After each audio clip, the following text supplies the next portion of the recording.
नमस्कार दोस्तों। पिछले वीडियो में विद्युतीय परिपथ और चुंबकीय परिपथों में क्या समानता रहती है उनके बारे में अध्ययन करे थे।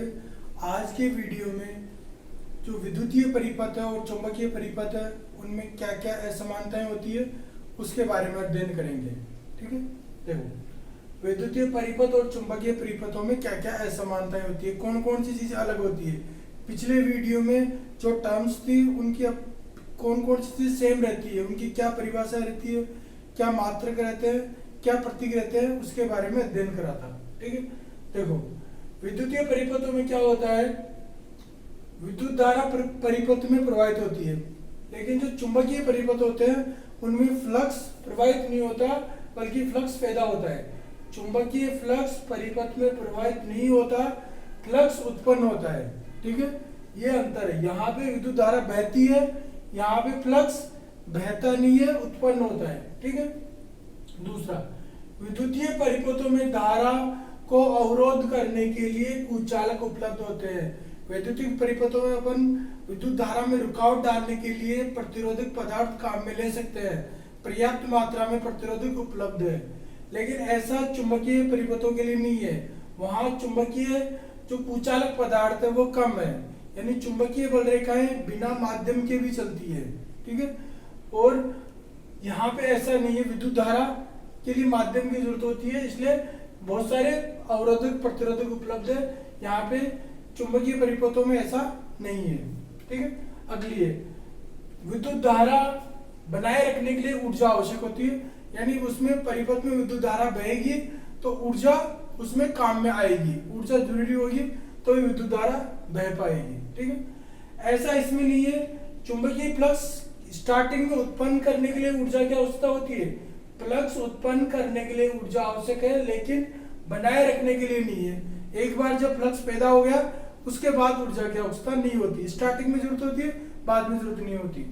अगला है जो वैद्युतिक बल रेखाएं होती है वो बंद परिपथ नहीं बनाती, बल्कि जो चुंबकीय बल रेखाएं हैं वो बंद परिपथ बनाती है। जैसे देखो ये आपकी क्षण चुंबक है, इसके दो पोल है एन एस।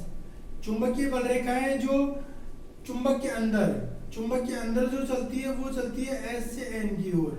ठीक है, इस तरह से चुंबकीय बल रेखाएं चलती है, इस तरह से चुंबकीय बल रेखाएं चलती है।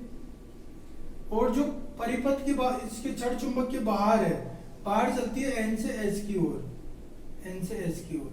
तो इस प्रकार से ये एक चुंबकीय बल रेखा जो एक बंद परिपथ बनाती है, एक पूरा सर्कल बंद हो जाता है, ये इस प्रकार की विशेषता होती है। बल्कि विद्युतिक बल रेखाओं के लिए ऐसा नहीं होता।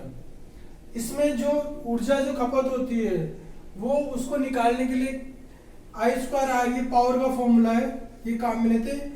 इस मान की ऊर्जा आपकी इकट्ठी होगी, परिपथ में कितनी धारा बह रही है उसका स्क्वायर और प्रतिरोध कितना है उन दोनों की गुणनफल के बराबर ऊर्जा खर्च होगी।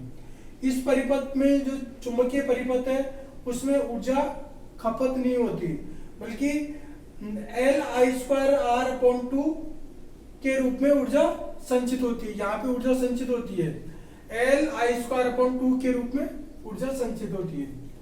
अगली टर्म है, इसमें ईएमएफ को हटा दे, अपन विद्युतीय परिपथों में ईएमएफ को हटा दे तो धारा नहीं बहेगी। धारा बहने के लिए आवश्यक है ईएमएफ हो, ईएमएफ इलेक्ट्रोमोटिव फोर्स यानी कि पोटेंशियल डिफरेंस हो तभी धारा बहेगी।